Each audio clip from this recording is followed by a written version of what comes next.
Hi students. So the first project that we're going to be working on is related to creating a visual argument.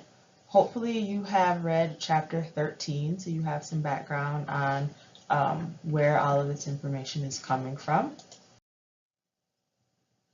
The first thing we're going to do is look at some public service announcements. One of the assignments in this project will be for you to create your own public service announcement. So I want to take a few minutes and look at some really good ones. I want you to pay attention to the formatting of this, the images, the taglines that are on here. Think about how it makes you feel emotionally. Think about what it makes you think about or wonder as you're looking at it. So this one right here really plays to the emotions. It just shows the difference of being hit at 40 miles per hour versus being hit at 30 miles per hour and the different damage that it would do. And then the tagline is, "It's 30 for a reason." And you can pause at any time to look closer at any of these PSAs. This is another good one that also plays to that emotional side. He has his mother's eyes, which shows him with a black eye. There's not a lot of text on here, but the message is still very powerful.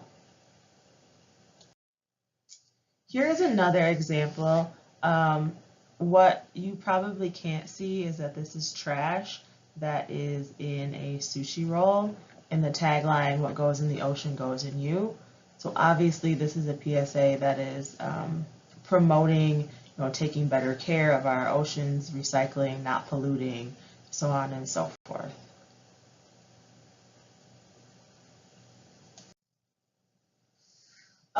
This is another very simple one. Please don't text and drive. This is a topic that has been really overdone, I think. So if you choose to do something like this for your PSA, you need to really come at it with a clear perspective, a fresh perspective, presenting something new. The last one says, "Honestly, Mom, chances are he won't stay with you. What happens to me? Are you ready to raise a child by yourself?" And then it says 30% of teen parents don't marry each other. So I feel like this ad is a little bit biased. It really paints a negative picture on men in a relationship, kind of insinuating that they would not stay. But it definitely makes you think about the message that they're trying to get across. And again, if you want to go back and look at these again a little bit closer, you're more than welcome to do that.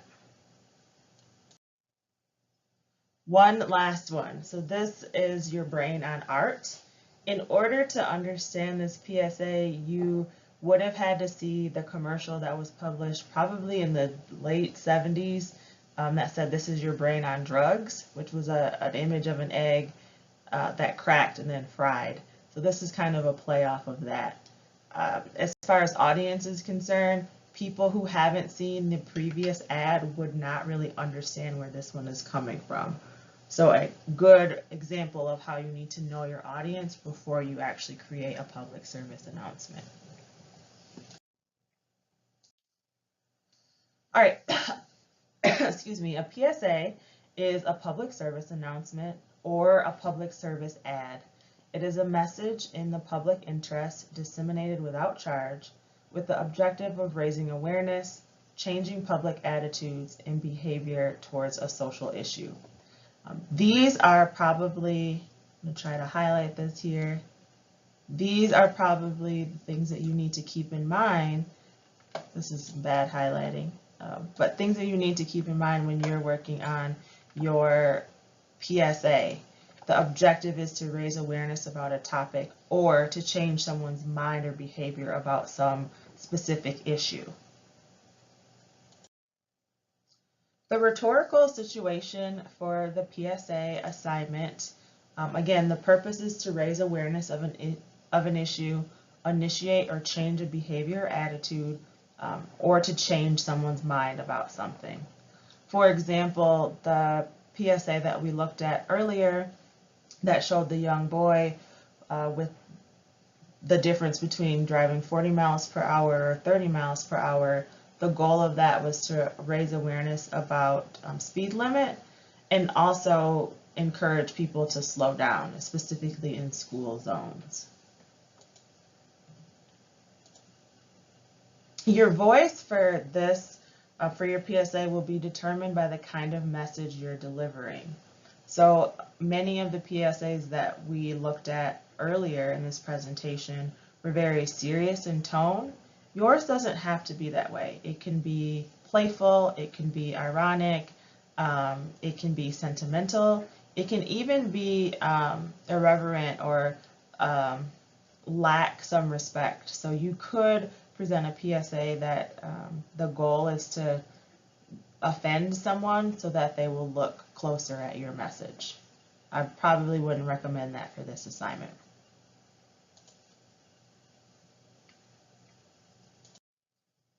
The audience, think about talking to one person and at the same time talking to a crowd. So each PSA is a personal appeal that just happens to be broadcast to thousands. So when you're driving down the highway and you see a billboard, there's a PSA on there. Ideally, it's meant to catch your attention and convey a message. So it's designed to appeal to you personally, but also to appeal to every other person that is driving down that highway looking at that PSA. So your target audience for this is going to be the people that you want to listen, the people that you want to specifically impact by your PSA, your ad.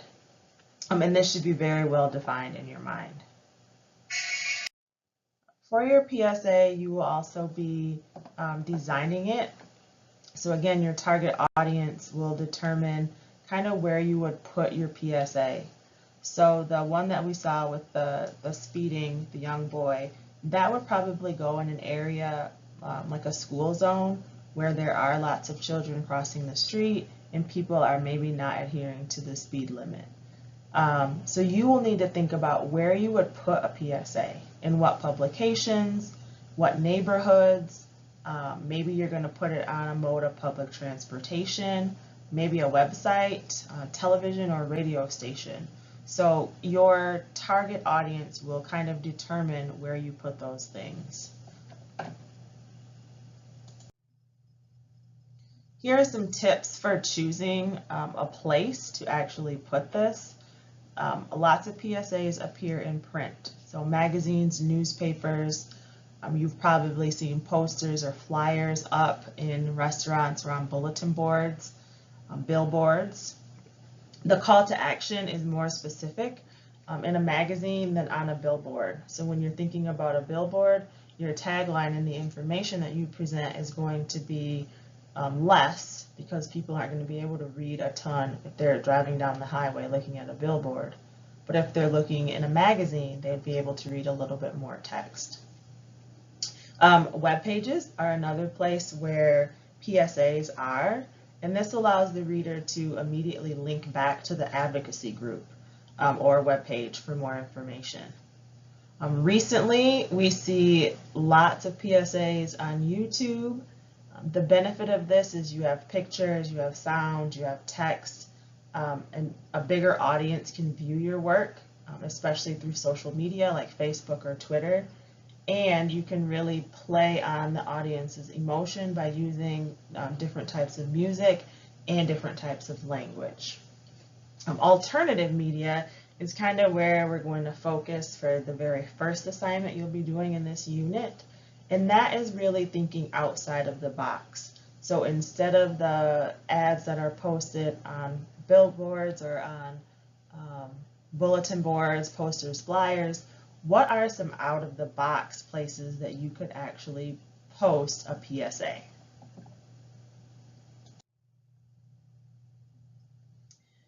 So the big idea here is to think about what issue you want to work with. You should have already established a client group or an advocacy group.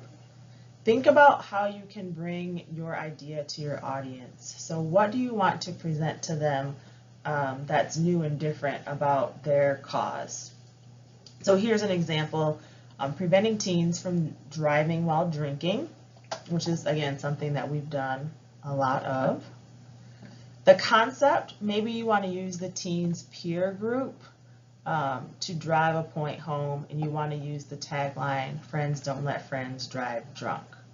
So then what you would have to do after you have this big idea is figure out how you're going to put that all together and where you would put a potential PSA. You want to make sure that you appeal to the reader's pathos, logos, and ethos. So you want to connect to your reader's emotions. So think about how you could create a PSA that is going to appeal to someone emotionally. You also want to appeal to the reader's mind, and this is where your text is going to come in. So you have to give them a tagline or something to actually read. And then ethos is what makes you qualified to do this work. And for these assignments, we'll accomplish that by using the advocacy group's name, logo, and contact information.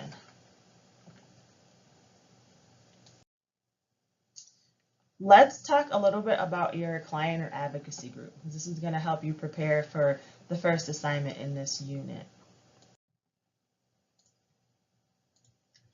When choosing your client, you will need to find out some information about them. So the first thing you want to do is actually look at their mission, decide what point or what type of awareness they're trying to bring to the issue. And then you want to find some statistics using a web search. You can use Census Bureau data, a Department of Public Health, government websites, but you want to find some facts and statistics about the advocacy group's cause. For example, if your advocacy group is the American Red Cross, then you would want to find statistics about the people that they've helped, the percentage of people that volunteer with that organization, things like that.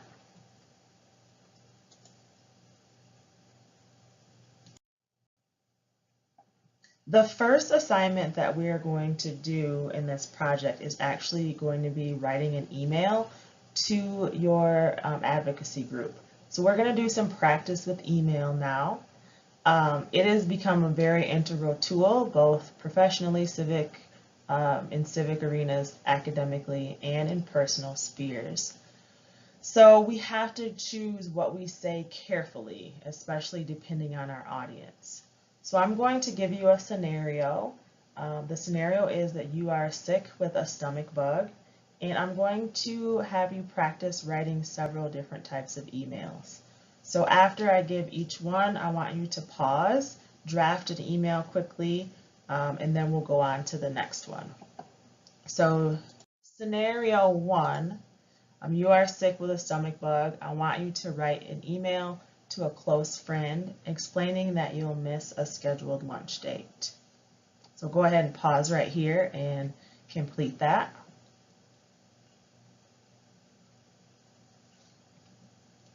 With this email, you probably noticed that it was very informal. Your language changes a lot when you are writing to a friend versus writing to someone who is in a role of authority. All right, this time, same thing. You're sick with a stomach bug. Write an email to your boss explaining that you'll miss work. Go ahead and pause right now and do that.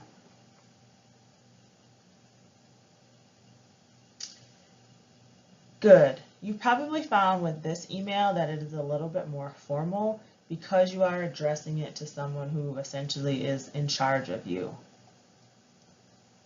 Scenario. Write an email to the admissions officer at the four-year college of your dreams explaining that you'll miss your interview.